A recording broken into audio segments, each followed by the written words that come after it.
Pues seguimos con el siguiente ponente, Antonio Martínez Ron. Él es periodista y divulgador científico, editor de ciencia en diferentes medios de prensa, radio, televisión y responsable de exitosos proyectos de divulgación como naucas.com y fogonazos.es. Autor del Ojo Desnudo y ¿Qué ven los astronautas cuando cierran los ojos? Su trabajo ha merecido numerosos premios en el ámbito del periodismo científico y la divulgación, así que es todo vuestro. Hola, buenas tardes, buenos días, no sé ni dónde vivo. Ha dejado el listón muy alto, Clara. No sé cuándo, si lo colocáis vosotros, a lo mejor. Vale, bueno, muchas gracias a Álvaro y los organizadores por invitarme a estas charlas, que me parecen muy interesantes. Una de las cosas que ha dicho Álvaro al principio es que todos sabemos que la divulgación es necesaria. Y también sabemos por qué. Sabemos que el conocimiento, cuanta más cultura científica haya en la sociedad, pues mayor capacidad de progreso tenemos entre todos. Lo que no conocemos todos son las herramientas, y eso es un poco de lo que yo os quiero hablar hoy, de al menos las herramientas o los truquis que un divulgador como yo utiliza para captar la atención de diferentes públicos, de diferentes edades y en diferentes formatos. Y para explicaros, voy a empezar contándoos una historia que comienza... Esto lo has apagado, Clary. ¿Dónde era? ¿Cómo se enciende? Que no lo sé. Yo tampoco soy muy listo. Ah, aquí, ya lo tengo. Pues una bicha. Ahí estamos. La historia que os quiero contar comienza hace 3.200.000 años, 200.000 años arriba, 200.000 años abajo. Comienza con un grupo de primates, un grupo de homínidos que vivían probablemente en la zona este del continente africano y que tenían un aspecto parecido al de esta primate que veis en la imagen, que ha pasado a la historia, conocida como Lucy. Sus restos se encontraron en un lugar de Tanzania, básicamente porque ahora se sabe que se cayó de un árbol, o sea que ya prometíamos como especie desde el principio. El caso es que estos primeros homínidos que andaban por allí se enfrentaban a un entorno muy cambiante, hostil, en el que había muchos peligros a su alrededor y en el que tenían que adaptarse a diferentes situaciones. Esas adaptaciones son las que han llevado a lo que hoy somos. Después de muchas generaciones fueron cambiando, fueron habiendo nuevas especies hasta llegar a nosotros, que somos el Homo sapiens. Hay bastantes teorías especulativas sobre qué fue lo que determinó estos cambios, qué fue lo que hizo que seamos como somos. Algunos hablan de que fue importantísimo el hecho del bipedismo, el hecho de que las manos quedaran libres y que pudiéramos fabricar herramientas. De hecho, en la fabricación de herramientas se está empezando a considerar como un elemento que disparó la capacidad del lenguaje de aquellos homínidos porque tenían que comunicarse unos a otros cómo era aquel arte de fabricar utensilios. Hay también teorías que dicen que cambió nuestra especie fundamentalmente por el metabolismo que supuso el hecho de ir perdiendo pelo e ir haciéndonos corredores. Esta teoría les encanta a los runners, claro. Pero es verdad que eso metabólicamente cambió nuestras capacidades, fuimos a medida que íbamos evolucionando, a medida que iban cambiando estas especies, desarrollaron también la capacidad de cocinar los alimentos y esto hizo que fuera mucho más eficiente la alimentación. A medida que podíamos comer, dedicar menos tiempo a comer, porque comiendo era más nutritivo lo que comíamos, se fue haciendo más grande el cerebro y más pequeño el intestino. Por ejemplo, con los chimpancés o con los gorilas tenemos esa diferencia. Nuestro intestino tiene algunos metros menos que el suyo. Y este es un tema que si luego queréis hablamos sobre el tema de los vegetarianos, si somos, si somos herbívoros, que somos omnívoros realmente, ¿no? Bueno, el asunto es que todo esto estaba sucediendo, pero lo que se estaba cocinando, había algo que se estaba cocinando, pero era ahí, en el cerebro de Lucy. Porque hubo algo que fue una permanente y fue la capacidad para asombrarse de nuestra especie. Desde el principio ya se ha estudiado la curiosidad, existe incluso en las amebas, se ha visto algo parecido a la curiosidad, exploran distintos entornos, es algo que es común en todos los reinos de la naturaleza, pero en los primates evolucionó esa capacidad de hacerse preguntas o por lo menos intentar comprender su entorno, que era un poco lo que sucede. Somos la única especie, junto con algunos otros primates como los chimpancés, que cuando ven un objeto nuevo lo empiezan a explorar e intentan ver a ver qué utilidad puede tener. También los pájaros se está viendo que son súper inteligentes. Pero bueno, el asunto de fondo es que la capacidad, no solo de ser curioso, sino de asombrarse, de preguntarse por las cosas, fue lo que determinó nuestra forma de ser. De hecho, ahora hay estudios que están empezando a darse cuenta de que eso evolutivamente condicionó cómo somos ahora. Por ejemplo, se sabe que somos adictos a esta capacidad de sorpresa. Generamos dopamina, activa el circuito de recompensa y nos encanta. Estos vestigios evolutivos han quedado también en otras cosas. Nos encanta el dulce porque es una comida altamente energética y que en su momento era muy valiosa porque podías ponerte morado de comer y ya te daba mucha energía para mucho tiempo. Bueno, pues un poco pasó lo mismo con el asombro. El asombro fue algo determinante para nuestra especie y para llegar a ser lo que hoy somos. También se ha descubierto que cuando estimulamos a las personas y las hacemos asombrarse, el cerebro entra en una especie de modo absorción. De repente aprende mucho mejor.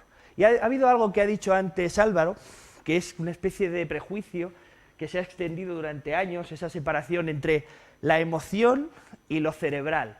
Cuando ha dicho que los artistas se preguntan qué emociona, o algo parecido ha dicho, y sin embargo los científicos se preguntan los porqués, en realidad es una idea errónea que estamos heredando, porque en la capacidad de entender las cosas hay emoción. De hecho, emocionándose es como uno aprende. Esto se ha visto con estudios de neurociencia, viendo los marcadores, viendo la actividad cerebral, neuronal en distintas áreas. Total, ¿esto en qué se manifestó? En que necesitamos metáforas, que es una forma de relacionar conceptos que es universal. Todo el mundo entiende las metáforas, bueno, casi todos. Necesitamos emoción, como os decía, y sobre todo surgió una herramienta fantástica para comunicarnos, que además es universal. Todas las culturas, te vayas donde te vayas, tienen mitos y relatos muy parecidos. Necesitamos eso, necesitamos historias. En cuanto alguien nos cuenta una historia, prestamos atención, porque sabemos que va a ocurrir algo.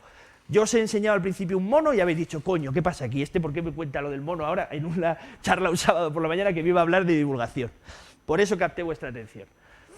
Y esta sensación de asombro es una de las cosas que marcó mi vida desde que era bien chiquitito. Es decir, yo no era un enamorado de la ciencia específicamente. Mi gran pasión durante mucho tiempo, yo quería ser escritor. Como todos los escritores, como todos los periodistas, como no pude ser escritor, me hice periodista.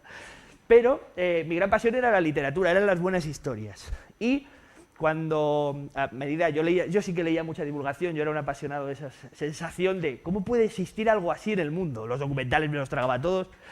Y cuando me echaron de Radio España en su momento, yo he trabajado durante muchísimos años como editor de Nacional. Trabajaba escribiendo sobre política, sobre Pepiño Blanco y estas cosas. O sea, una cosa terrible.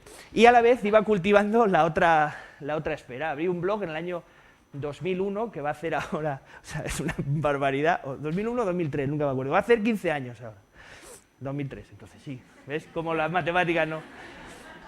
Me acuerdo cuando he hecho la cuenta, si no, no me acuerdo.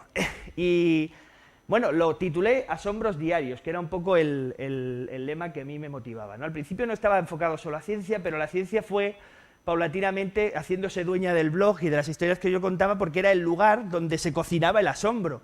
Es el lugar, es la frontera del conocimiento, es el... ¿Qué os voy a contar a vosotros? El momento en el que se descubren cosas nuevas y asombrosas siempre tiene que ver casi siempre con la ciencia. También se puede aplicar a otras facetas del conocimiento, a la historia, a la literatura, a lo que queráis, pero la ciencia tiene una relación muy especial con el asombro. Empecé a contar historias que a mí me flipaban, esa sensación de decir, ¿cómo puede ser que lleven un rinoceronte volando en un helicóptero? Joder, esto es acojonante. O, ¿cómo pueden unos tíos tirarse en una cueva oscura de no sé cuántos metros de profundidad, en una mina de sal en Checoslovaquia o en Chequia, y tirarse a ciegas? O, ¿cómo puede existir un ventiladoraco de esas dimensiones para generar... como veis, era un poco infantil mi afán, ¿no? Pero bueno, todos tenemos ese niño dentro que se flipa con algo que no ha visto nunca y que le parece que necesita una explicación. Bueno, básicamente en Fogonazo yo me especialicé en eso, en encontrar. A veces había, y sigue pasando, pasan por delante de nosotros imágenes, memes, una imagen de 2 segundos en televisión y solo nos quedamos con esa sensación de ¡cómo mola! Ya está. Pero siempre hay una historia detrás alucinante que se puede contar y además es todavía más alucinante la historia que hay detrás de esos instrumentos que aparentemente solo son algo llamativo, ¿no? Entonces, bueno, yo me especialicé en escribir sobre esas historias y en todos los medios donde trabajaba, el blog tenía tanto éxito que los directores del periódico me decían, tú tienes que escribir de ciencia. Yo me enfadaba, decía, ¿qué coño? ¿Que no hago bien lo que hago? ¿No escribo bien sobre Pepiño Blanco? Y me lo tomaba como una ofensa hasta que un día... Fue la decisión mejor que he tomado en mi vida, decidí, fue además cuando nació mi hija, que ahora va a cumplir 11 años, decidí especializarme en ciencia. Empecé a trabajar en ciencia ya directamente, primero en ADN y luego en lainformación.com, y ya me hice una agenda, empecé a trabajar en reportajes y demás, y apliqué los mismos principios a veces, no es la única herramienta, pero a menudo utilizaba la herramienta del asombro, y lo sigo utilizando para captar la atención de los lectores. Vosotros, muchos de los que estáis aquí, sois investigadores y trabajáis con este tipo de material. Si le contáis a alguien una gráfica de este tipo, pues inmediatamente, aunque sean matemáticas, ya me está mirando Clara, no sabéis muy bien, no se acaba de convencer. Si leéis el paper ya, pues esto suena a rollo patatero, que si los recursos especializados en una zona local de insectos, que si hay un cambio, que si no sé qué, bla, bla, bla. Y si os digo, os voy a contar la historia de esta bombilla. Esta bombilla está en la azotea del Museo de Ciencias Naturales de Copenhague. Y en el año 92, un par de becarios decidieron empezar una investigación con esta bombilla. Bueno, este ya está mayor, entonces era jovencito. Estos tipos, si os escribo la historia de los científicos que describieron el mundo a través de su tejado, porque durante todo ese tiempo lo que hicieron estos tipos fue poner un recipiente debajo de la bombilla e ir recopilando insectos y documentando qué variedades de insectos había y qué cantidades. De tal manera que recopilaron más de 250.000 especímenes entre el 92 y el 2009, y entre ellos había 1.543 especies diferentes. En el paper lo que se cuenta es que esa información de los insectos que caían atrapados en la bombilla del tejado del Museo de Ciencias Naturales de Copenhague era valiosísima, y la analizaron viendo cuáles eran las variaciones que había habido por los cambios de temperatura. A lo que voy, ya os he contado una historia, ahora sí os interesa. Antes era simplemente un paper más, unas gráficas sin sentido y algo que no tenía ningún interés para vosotros. A lo mejor ahora tampoco, y soy un fracaso como comunicador, pero vamos a hacer como que sí, ¿vale? Por ejemplo, si os digo, a mí cuando me llegó esta historia era una nota de prensa que decía éxito del primer ensayo clínico del chip de retina iris arroba no sé qué. Pero si os cuento la historia de Francisco, porque ese chip en realidad es un ojo biónico, y Francisco es un tipo que lleva 20 años sin ver nada, y por primera vez, gracias a esa operación, ha podido ver por primera vez en sombras a sus nietos, y me lo contaba entre lágrimas. Coño, eso es una historia. Hay ciencia, pero la ciencia viene después. Primero va la historia. Porque si directamente empiezas a hablar de los logros increíbles, que es como suelen ser las notas de prensa, de este super chip que tiene no sé cuántos arrays más que el anterior y tal, te da igual. Bueno, si alguien te dice que algunos péptidos delmintos intestinales podrían servir para tratar enfermedades autoinmunes, te queda frío, te da igual. Pero si os cuento que hay gente que se está metiendo en su intestino algunos gusanitos, parásitos, para curar enfermedades como la enfermedad de Crohn o la celiaquía, y que algunos de los científicos que investigan con esto, entre ellos el español que me lo contó, que investiga en Australia, tienen granjas de parásitos, es decir, que cultivan en sus propios intestinos estos parásitos y se los van pasando unos a otros para que mantengan la cepa. Bueno, es flipante, os contaría los detalles, pero no hay tiempo. Sí. En fin, empresas privadas apuestan por la parabiosis para alargar la vida. Vaya coñazo. Pero ¿y si os cuento que hay una empresa en Silicon Valley que coge sangre de jovencitos de 18 años y se la pone a multimillonarios para que se sientan más jóvenes y más saludables? A partir de ahí empezáis a leer con otra cara, ¿no? Lo de la parabiosis sonaba como un poco para allá. Bueno, en definitiva, lo que os cuento, el asombro es una herramienta muy poderosa para intentar llamar la atención en un mundo que cada vez es más difícil intentar captar la atención de cualquiera. En un segundo esto ya se ha quedado viejo. Están pasando todas estas cosas en un minuto en Internet. Hay 700.000 inicios de sesión en Facebook, no sé cuántas fotos compartidas, o sea, una barbaridad. Es imposible hacerse un hueco en ese mare magnum de estímulos al que estamos sometidos todos, de tal manera que las historias que eliges, sobre las que llamas la atención, tienen que ser muy buenas para que alguien le dedique más de un segundo de atención. Y eso es muy importante, ser selectivo, no pegarle a todo. Cuando pegues un tiro, que sea, joder, esto es un poco violento el ejemplo, pero bueno, que no gastes todas las balas. Voy a buscar mejores ejemplos, menos bélicos. Y además estamos sometidos a una competencia feroz por parte de elementos increíbles. Gente que tira pone un coche descapotable en órbita, pues ¿qué puedes hacer contra eso? O contra Donald Trump. que ocupa los titulares y ahora se va a juntar con el Kim Jong-un juntos. O sea, esos son los karma whores universales. Attention whores, que se llaman los prostitutos de la atención, de alguna manera, ¿no? Bueno, a mí también me echaron de órbita laica. Esta estrategia del asombro también se puede utilizar en distintos formatos, yo lo utilicé también en televisión. La táctica era básicamente empezar haciendo algo que fuera muy llamativo y a partir de ahí utilizar, ya habías captado la atención de la gente para hacer una explicación más científica de lo que estaba pasando. De hecho, la sección no era de experimentos, sino que éramos muy explícitos a la hora de explicar que era una sección de demostraciones.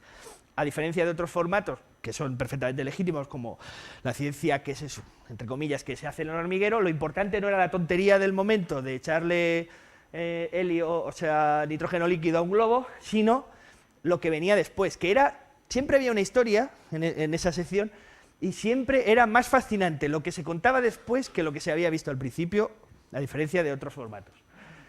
Esto lo utilizo también en las charlas que doy para chavales. Esta, por ejemplo, la hice en Casa de América en el invierno pasado, con como 150 chavales. El asunto, por ejemplo, para explicar las longitudes de onda, lo mejor es explicárselo con cosas que puedan ver, tocar, palpar, oler y jugar con ellas. Por ejemplo, coges un muelle grande y entonces pones a uno de los chavales a darle al otro lado y consigues ver que entiendan mínimamente qué es la longitud de onda. Esos términos tan abstractos de repente se materializan en su cerebro que de otra manera no podrías explicarlo, ¿no? La capacidad de contar historias la puedes trasladar a todos los formatos que quieras. Yo, por ejemplo, hice este hilo que tuvo un éxito bestial en Twitter, explicándole a la gente términos de óptica, pero les atrapé contándoles una historia sobre por qué el color de los ojos es azul por el mismo motivo por el que el cielo es azul. Y esto lo traslado luego a las charlas que hago divulgativas. Les explico al final en qué consiste el viaje de la luz desde el sol hasta el interior de nuestro ojo y cómo sucede un cambio de dirección, una dispersión en la atmósfera que es igual a la que se produce en nuestro iris y que es el que le da el color a nuestros ojos. Si se lo explicas en términos crudos, la difracción, la refracción, la óptica tal, a la gente le importa un pimiento, y es normal, tienen muchas cosas que hacer, pero si le dices, tío, ¿cuántos de aquí tenéis los ojos azules? Pum, levanta la mano. ¿Cuántos no sé qué? Enseguida ya dicen, hostia, esto me afecta, es parte de mi vida.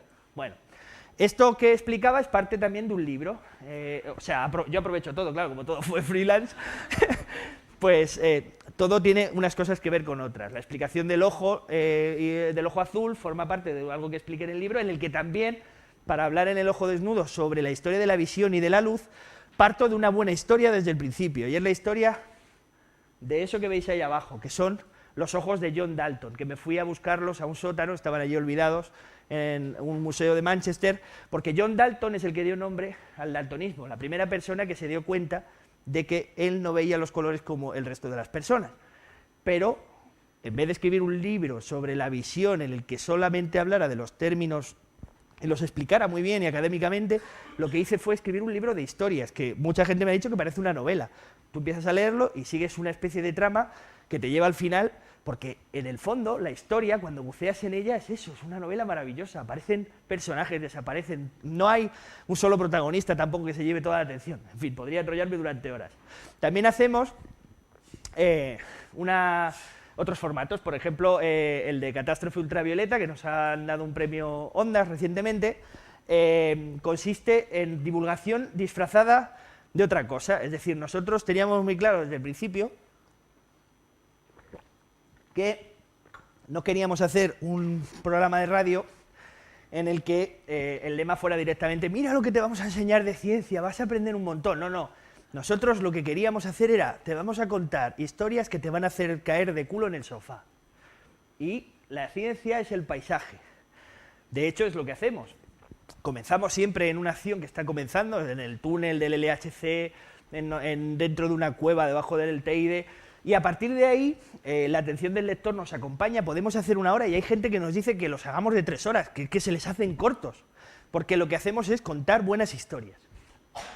Esto también se puede hacer en otros formatos. Yo en su día hice un documental llamado El mal del cerebro, en el que trataba la enfermedad neurológica, los problemas que tiene la gente con este tipo de problemas que afectan al cerebro, pero contando, primero, historias de personas y segundo, buenas historias y sorprendentes. Pues, por ejemplo, uno de los pacientes que estuvimos con él, que se llamaba Jesús, estábamos entrevistándole, esto está grabado, era una persona que no podía generar nuevos recuerdos. Se levantó al baño, volvió y no sabía quiénes éramos. Estábamos en plena entrevista, fue como... Y eso nos valía como parte del material porque estábamos contando historias de personas, historias reales, no estábamos haciendo simplemente una cosa como un libro de texto. Una de las cosas más recientes que he hecho y que mejor me lo he pasado es este cómic que se llama Door, como puerta en inglés, en el que, bueno, la propuesta fue de mi amiga Eli de hacer un cómic divulgativo y de ciencia ficción sobre neurología. Y lo primero que le dije es, ni de coña. No tengo tiempo, estoy muy liado, Elisa Couto, que no me salía su apellido. Y el caso es que me fui a dar una vuelta y al cabo de media hora ya tenía la trama. ¿De qué va la historia? Que al final sí lo hicimos, tardamos 2 años, el dibujante David es maravilloso. Bueno, el asunto es que el protagonista es Door, es este tipo que veis ahí, calvete en plan punk y con 2 robots, sacerdotes robóticos a su lado, 2 monjes. El protagonista vive en un futuro lejano en el que la humanidad se ha extendido por distintos planetas, distintos sistemas, y resulta que la configuración sensorial de los humanos está adaptada a la Tierra, al entorno terrestre, pero en otros planetas no nos valía. Y él es un configurador sensorial, él va de planeta en planeta adaptando a los colonos a los nuevos entornos. Y ahí lo que hacíamos, ahí empieza la trama, empiezan a suceder un montón de cosas, era introducir pequeños esquemas, pequeñas explicaciones que eran parte de la conversación de un personaje con otro, en el que de paso, al lector que no conozca estas cosas, o incluso para el que las conozca, le explicábamos cómo funciona la percepción humana, el sistema del gusto, el tacto, etc., ¿no? Y vamos a Naucas. Naucas es ahora mismo la plataforma de divulgación en español más grande que hay en Internet.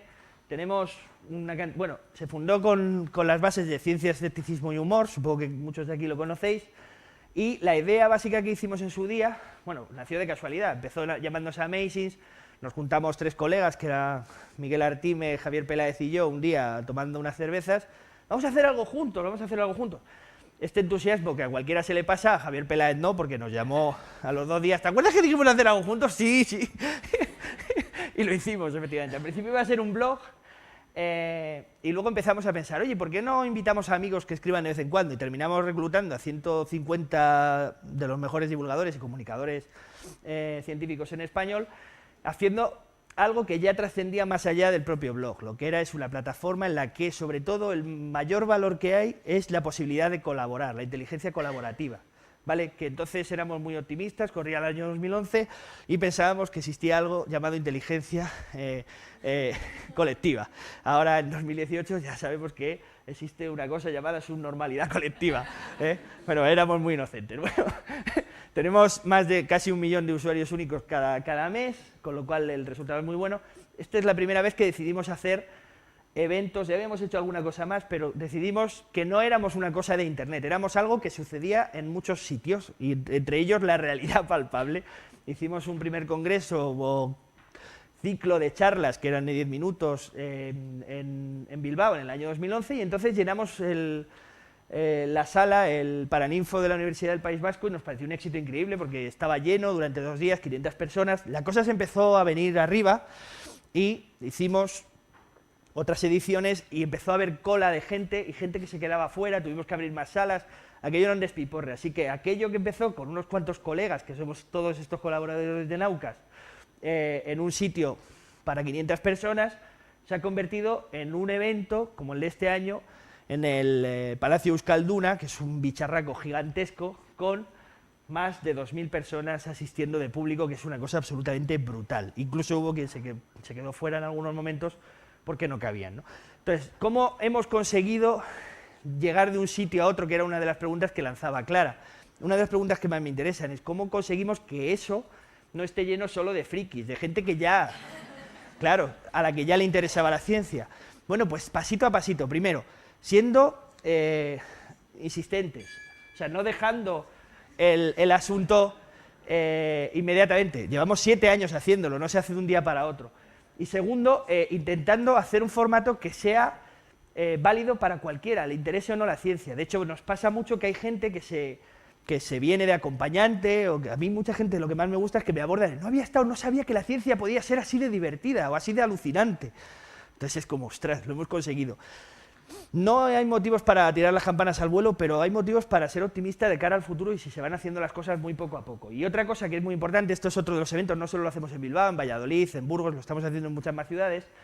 Esta foto la tenía aquí para explicaros el concepto de colaboración. Estos son Sergio Palacios y Javier Fernández Panadero ayudándose en la tramoya para hacer una cosa, que es la generosidad de los miles de divulgadores que hacen cosas porque quieren que la sociedad mejore y que tenga más cultura científica. Luego no tenemos vergüenza ninguna, aquí está Alfred disfrazado de lo que sea. Tenemos a los mejores, habéis hablado antes de Lluís Montoliu, que se ha juntado con nosotros hace apenas un par de años y que lo está disfrutando como un enano. Y sobre todo el entusiasmo. Y esto tiene que ver con lo que os decía al principio del asombro. Todos los que estamos allí estamos en la silla absolutamente alucinados y con la mandíbula abierta porque alucinamos con las historias que cuenta cada una de las personas que va ahí y que antes no lo conocíamos.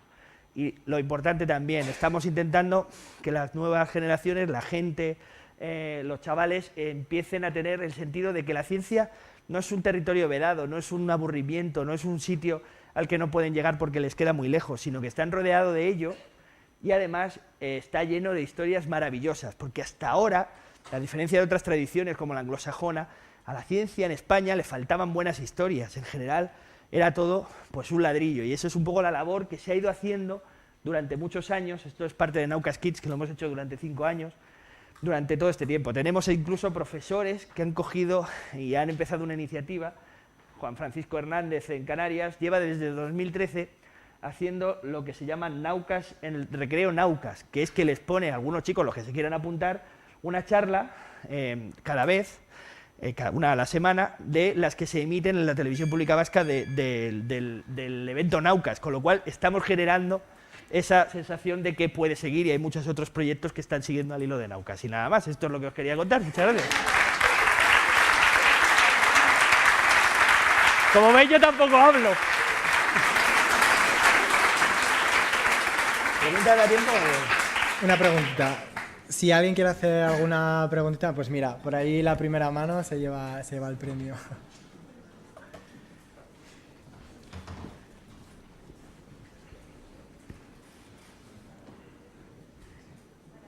Hola. Hola. No. Bueno, grito. Bueno, gracias por la charla, pero ¿cómo llegas a estas historias? ¿Cómo te enteras que hay un señor que se ha quedado ciego y que tal? Bueno, en realidad las copio todas de una página web en francés. Molaría, ¿no? No, hay gente que dice, no, es imposible. A veces digo, tengo un taller de chinos debajo de casa. No, hombre, a ver, hay una cosa que he aprendido con los años, que cuanto más friki eres, más friki te haces. O sea, cuantas más cosas estoy, más cosas me surgen. Y sobre todo yo soy un bicho inquieto, estoy siempre de un sitio a otro. Hay muchas jornadas mías laborales que consisten en ir a ver a algún amigo o a un científico que no conozco de nada, a una de sus instituciones y que me enseñen cosas. Y hay una cosa que os pasa mucho a los investigadores, que es que tenéis delante el historión y no lo veis, porque estáis todo el rato con ello. Sin embargo, llega uno como yo y le dices, ¿cómo? ¿Que tenéis aquí la kriptonita que hace no sé qué, no sé cuánto y no le has dicho nada? Aquí un historión, ¿sabes? Entonces, eso se entrena, el saber dónde está la historia es una de las herramientas que manejamos los periodistas. Y esto es una labor profesional, a veces se confunde, cualquiera puede hacer periodismo, cualquiera puede comunicar, pero hacerlo bien es una especialización, es un oficio, tienes que saber qué es lo que tienes que contar, con quién tienes que hablar y cómo lo tienes que contar, que es un poco lo que os he querido enseñar hoy con el asunto de los relatos y las historias y demás. Y a veces la excesiva especialización es un hándicap, porque estás dentro del bosque, no ves nada, no ves el panorama, solo ves un árbol. Muchas gracias, Antonio. Gracias a vosotros.